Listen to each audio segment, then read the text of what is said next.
I'm going to share some thoughts today, which I've entitled Intentional or Accidental. And I'm basing this on a section of scripture found in Hebrews chapter 11, verses 23 to 29. Many years ago, there was a movie made entitled The Accidental Tourist. From the title, I visualized the story of a person who made no travel plans but got on the first available airplane with no thought of where they might end up. If that accidental tourist ended up in the middle of Mongolia with no luggage, with no knowledge of the local language and customs, with no hotel reservations, and with only pocket money to then be confronted by the descendants of Genghis Khan, that might be a story of an accidental tourist I would want to see. You can sense my disappointment that when I eventually saw the movie many years after its release, I discovered that the movie was kind of a philosophical piece featuring the writer of travel guides. While the movie did not fit my taste, the title did cause me to wonder, is it possible that my life could be entitled The Accidental Christian? In other words, do I intentionally follow Jesus, or do I call myself a Christian because of an accident of circumstances? Today we look at Moses, one of the greatest political leaders this world has known. Moses is central to the drama of the Bible, making him fodder for numerous movies. The interesting thing is that when we read Moses' story in the book of Exodus, we might be tempted to conclude that Moses became an accidental follower of God through a series of circumstances over which he had no control. We love the dramatic story of how baby Moses was rescued from certain death by being placed in a basket in the Nile River, and how he was plucked from the water by the daughter of the very Pharaoh who wanted to kill the Hebrew baby boys. In his recounting of Jewish history, the book of Acts in the New Testament records the martyr Stephen, who was about to be stoned to death, explaining how Moses was instructed in all the wisdom of Egypt. In addition, we know the story of Moses killing an Egyptian, of fleeing to the desert, of meeting God at the burning bush, of confronting Pharaoh and leading the nation of Israel to safety through the parting of the Red Sea, all of which can sound as if Moses was thrust into a situation over which he had little control. In case we might conclude that Moses was an accidental follower of the God of Israel, the New Testament writer of Hebrews reminds us that Moses was more likely to become an accidental Egyptian prince. In Hebrews 11:24, we read, "By faith Moses, when he was grown, refused to be known as Pharaoh's daughter." The Bible's point appears to be that rather than taking the easy route of living his life as an accidental Egyptian, Moses chose to be an intentional follower of God. As a result, the Bible recognizes Moses as an exceptional example of intentionality. Few people have the opportunity to choose between more radically different lifestyles as did Moses. This led the writer to the Hebrews to conclude that as a young man, Moses chose to abandon his accidental place within the Egyptian royal family to intentionally identify with a slave nation. If you're like me, you may wonder if the writer to the Hebrews read the same account of Moses killing an Egyptian that we read in Exodus chapter 2, which, after all, is autobiographical, if we consider Exodus to be one of the books of Moses. Exodus 2 and verses 11 to 12 tells us that one day after Moses had grown up, he saw an Egyptian beating a Hebrew. Thinking that no one was watching, he killed the Egyptian and buried him in the sand. When he found out the next day that there were witnesses to the murder and realizing that Pharaoh wanted to kill him, Moses fled to the land of Midian, where he married and raised sheep. According to the story in Exodus, it doesn't sound as if Moses did anything heroic at all, that he was, in fact, a murderer. Neither the martyr Stephen, though, as recorded in Acts 7, nor the writer to the Hebrews interpreted the situation that way. Without condoning Moses' murderous actions, both recognize Moses' intentional choice to identify with the Hebrew people instead of living life as an accidental Egyptian.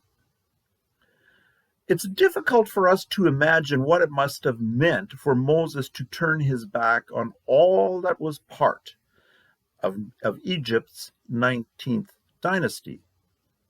Any pleasure that was imaginable to the mind at that time was his. Any advantage that was available to the royal family was his. He had the best education possible. Some of his leadership ability may well have been a result of his early training. Some people have gone as far as to suggest that he could have ascended to the throne. At minimum, he must have had an emotional attachment to his Egyptian adopted mother. To give a little perspective, is it fathomable that Prince William of Great Britain could suddenly turn his back on the privilege as well as the expectation that is his as future king? On the other hand, Moses had no idea what his life would bring as a result of his abdication of Egyptian royalty. If he pictured himself as the leader of a revolution, that fell flat the day he killed the Egyptian.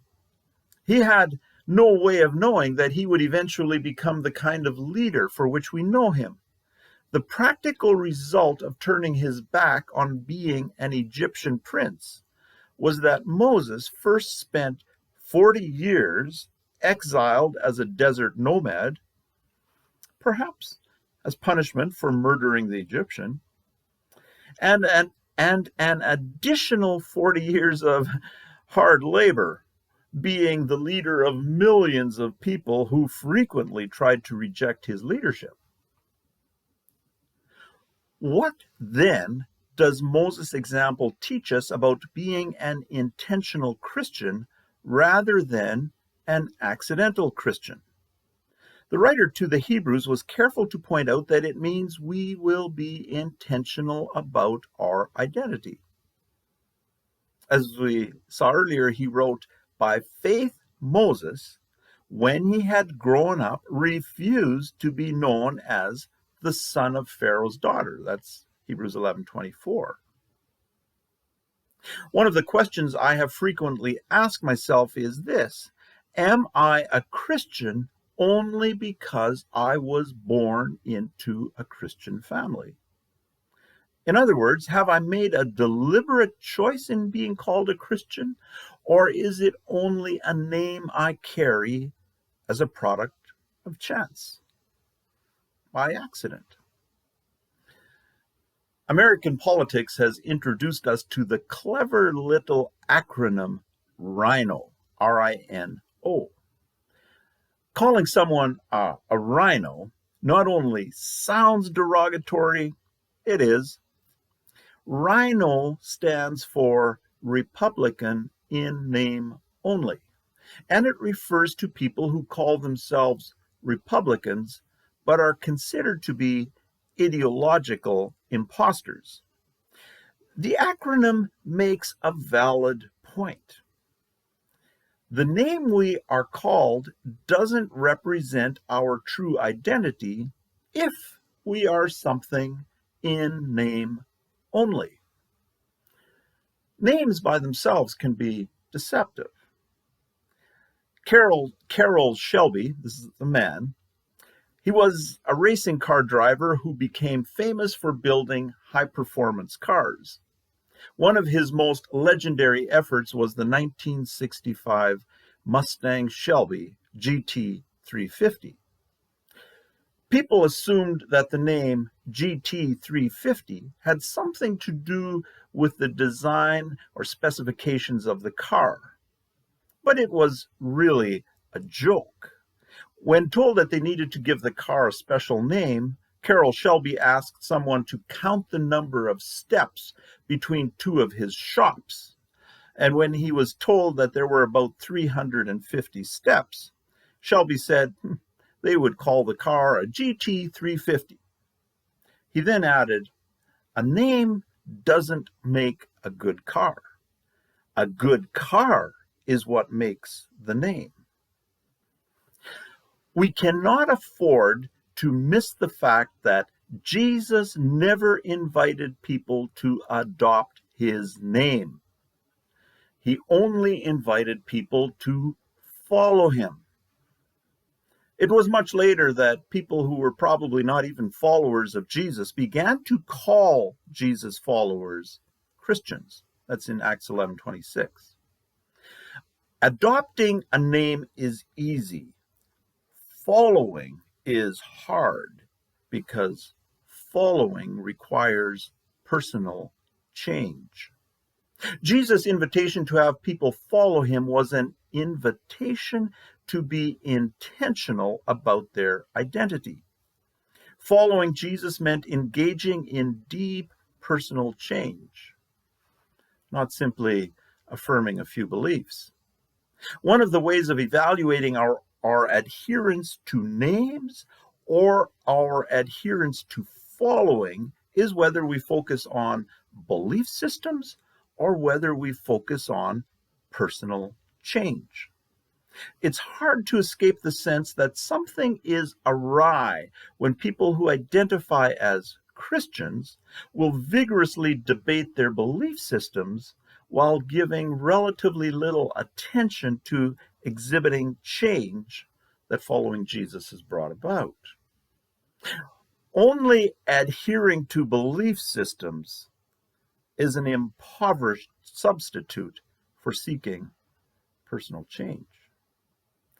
The Christian landscape is littered with groups whose identity is wrapped in a name rather than in personal change. Christians have even managed to claim one of Jesus' most profound teachings about personal change as a name.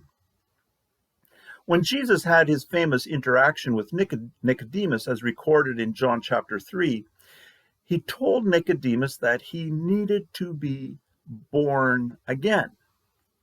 One is instantly confronted with the image of a person being changed so dramatically as to be practically unrecognizable. It's akin to Ezekiel's prophecy in Ezekiel 36:26 of God changing hearts of stone into hearts of flesh. And yet it's been an easy matter for Christians to take Jesus' teaching about being born again and reduce it to a name, which one claims by repeating a formula of certain words.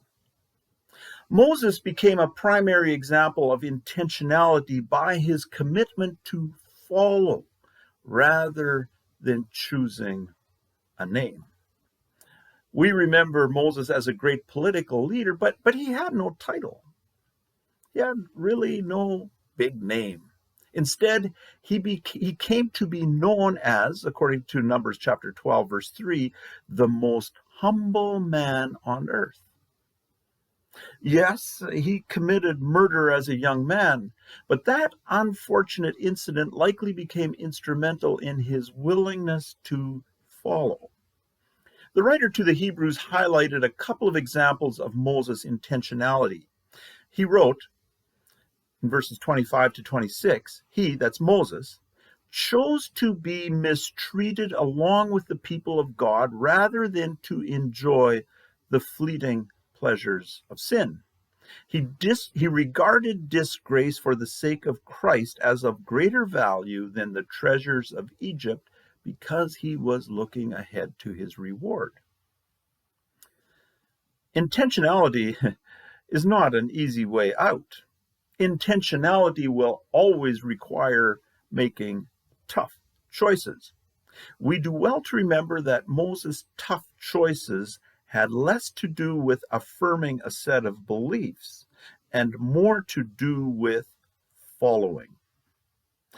In addition, the writer to the Hebrews went on to write, by faith, he, that's Moses, left Egypt, not fearing the king's anger.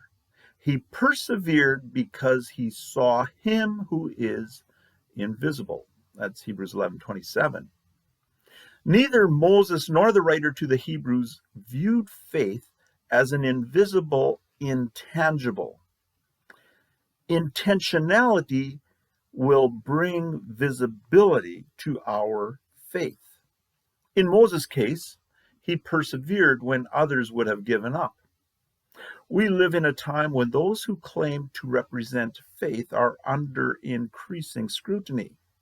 The question of how our actions reflect on the one whom we claim to follow can never be far from those who embrace an intentional faith. Do we scatter stumbling stones or do we build bridges?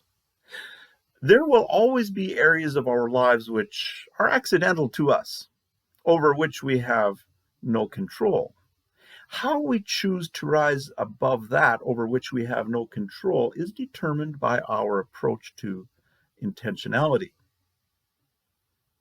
Effective intentionality will be best demonstrated in the level of personal change we achieve more than in the name we claim.